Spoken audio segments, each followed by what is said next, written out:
Pterodactyl here, and I have 3 outdoor power equipment breaking stories I think you're going to want to hear.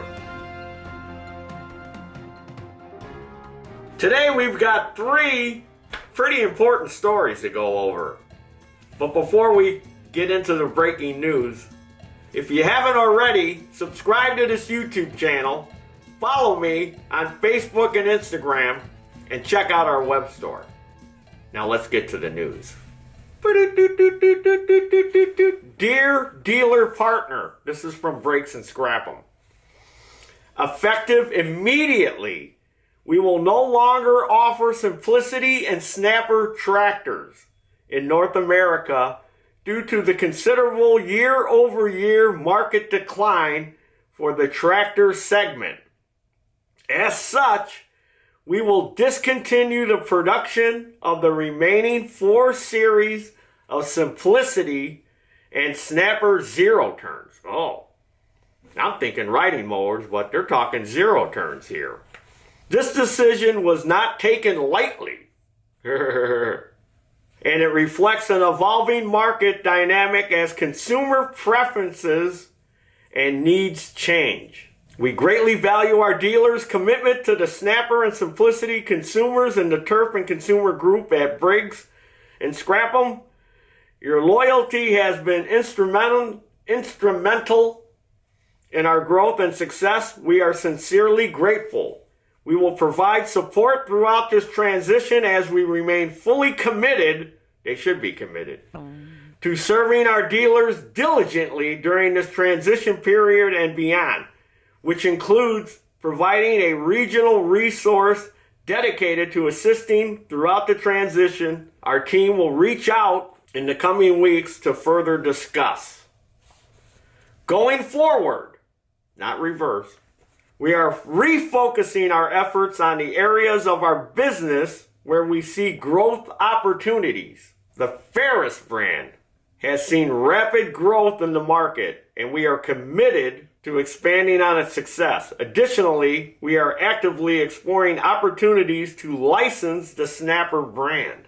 So it sounds to me like they're going to focus on Ferris and try to sell off that Snapper brand to somebody else.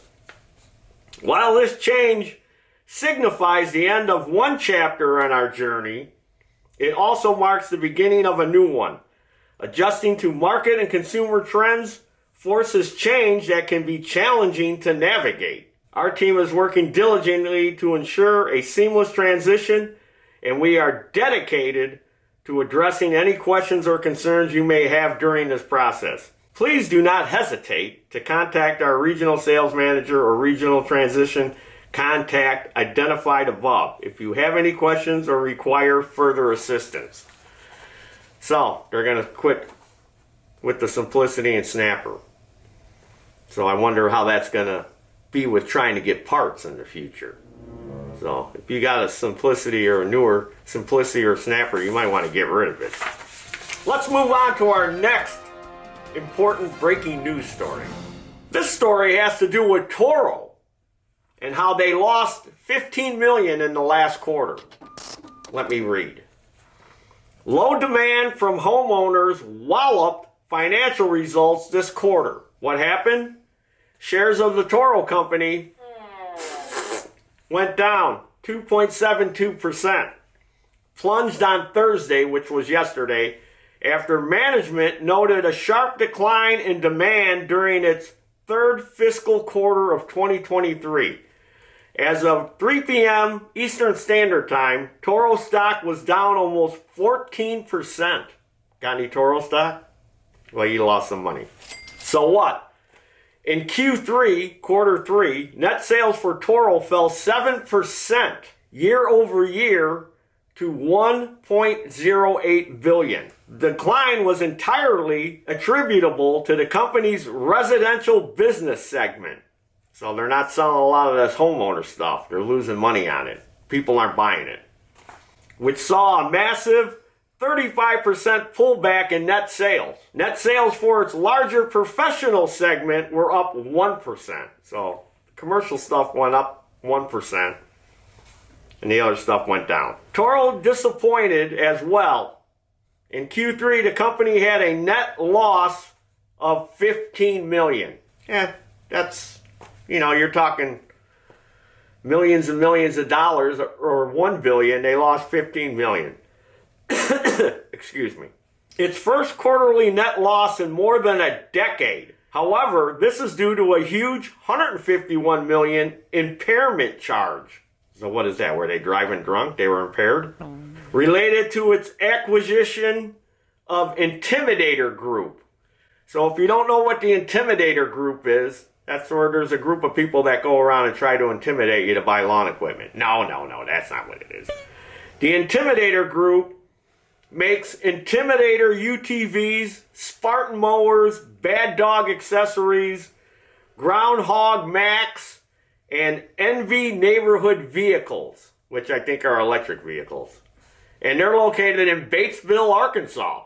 Toro acquired Intimidator Group in early 2022 for $400 million.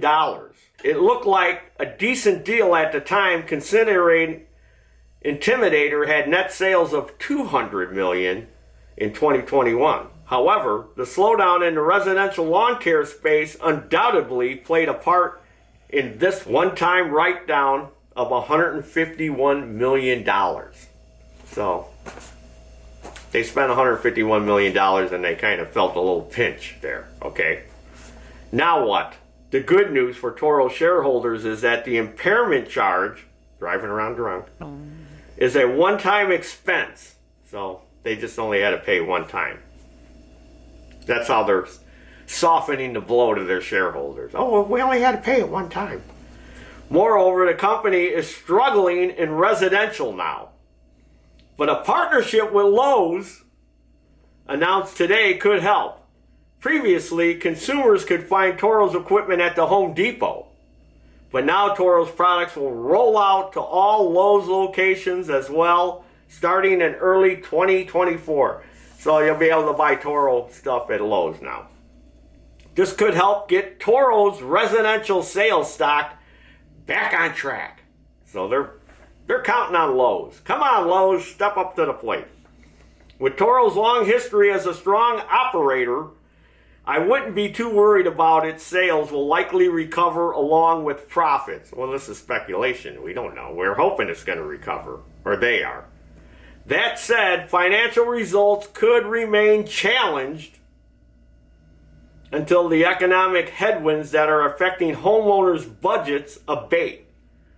So we'll just have to wait and see if this plays out. Again, speculation. So, should you invest $1,000 in Toro right now? Before you consider Toro, you'll want to hear this.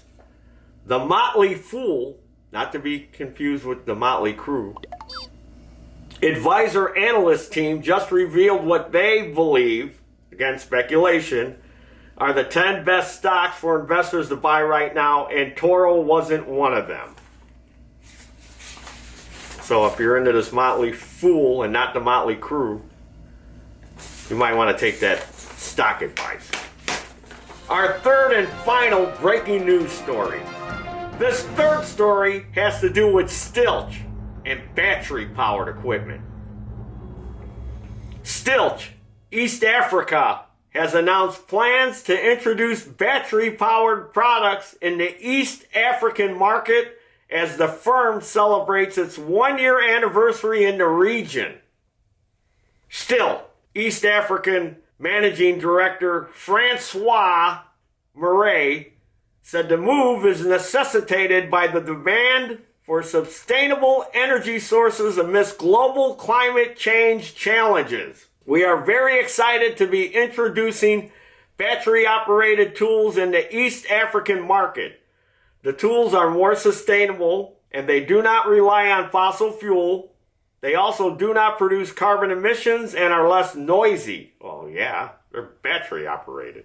Battery operated tools also require less maintenance because they do not have as many parts to service. Murray said during the company's first year anniversary celebrations. That's what he said. So they're having a party. They're partying down on this battery stuff. Some of the powered battery tools to be available in the East African market include chainsaws, brush cutters, hedge trimmers, lawn mowers, sprayers, and blowers, among others. What are the others? As a company, sustainability is a key aspect of our brand. The battery-powered products will have a positive impact on the environment, reducing carbon emissions. Mare added. Oh, this guy's full of all kinds of information. The Stilch Group success story with battery-operated tools began in 2009. So they've been at it for a while, Stilch. With the launch of Stilch first battery-operated products, the Stilch HSA 65 and Stilch HSA 85 hedge trimmers. Stilch, which produces the tools and also the corresponding battery packs and chargers, has been continuously developing its battery technology for optimum output and weight and performance. Now, the Stilch product range includes more than 50 battery-operated tools for private consumers and professionals. So they got 50 different brands or 50 different models of this battery stuff. We will also be launching innovative battery technology in the Eastern African market. This technology has always been at the cutting edge of development. The latest innovations from Stilch include the Stilch MSA 300 professional chainsaw, the most powerful battery-operated chainsaw currently available on the market. Stilch developed the AP500S battery pack especially for this tool. The pack offers outstanding performance at a low weight, as well as double the number of possible charging cycles, which significantly increases battery lifespan compared to conventional lithium-ion batteries. So, this new battery they got isn't a lithium-ion battery. So, maybe there's going to be a less risk of fires, but they're not saying what it is. It's secretive. In September last year, the Stilch Group announced that it is stepping up its battery strategy with new plans to manufacture battery-operated tools for professional users at its headquarters in Weiblingen, Germany. The mother company announced that a new production facility will be set up at the Stilch plant number 2 in Weiblingen, Neustadt, and is set to begin operations in 2024. Almost 20% of all Stilch tools sold worldwide are battery operated. Did you know that? 20% of their tools worldwide are battery operated. You know it now, don't you? Battery is our fastest growing market segment and is in an area of development that we continue to invest in significantly. By establishing a new battery-operated tool production facility, we are laying the groundwork to remain a leading player in the battery market. Stilch Group entered the East African market in August of 2022 with the launch of its East African sales subsidiary, Stilch East Africa. Since we launched, we have secured over 30 dealers in the Eastern African region. We are currently represented through a dealer network in Kenya, Uganda, Tanzania, and Rwanda. Plans are underway to increase the point of sales in Tanzania, Uganda, and other Eastern African markets. That includes and is not limited to South Sudan, Burundi, Ethiopia, Eritrea, added John Wachira, I think I said his name right, Stilch East African Sales Manager. So what do you think of that? So, the reason I like doing these little breaking news stories is now we can go back a couple of years from now and look at these again and see where the market is in the future. It's like jumping on the DeLorean and going back in time and going forward and see what plays out. We can always go back and go, oh yeah, remember when Stilch was pushing all that battery stuff and now they're out of business? I wonder if it had anything to do with that story I said or any of these other stories we cover. So that's why we do this. So we can go back a couple of years from now and look at it again and go, oh yeah, that didn't happen. Or yeah, this did happen. And other things happened. So it's good to do these. So, let us know down in the comment section what you think of these breaking news stories that have just come out. The ones on Breaks and Scrap 'em with Simplicity and Snapper, Stilch, Toro. Let us know down there in the comment section. You be our in the field reporters for us. So, I'm Pterodactyl, your outdoor power equipment news team, keeping you informed and up to date on everything that's going on in the outdoor power equipment world. And there's your news dinner.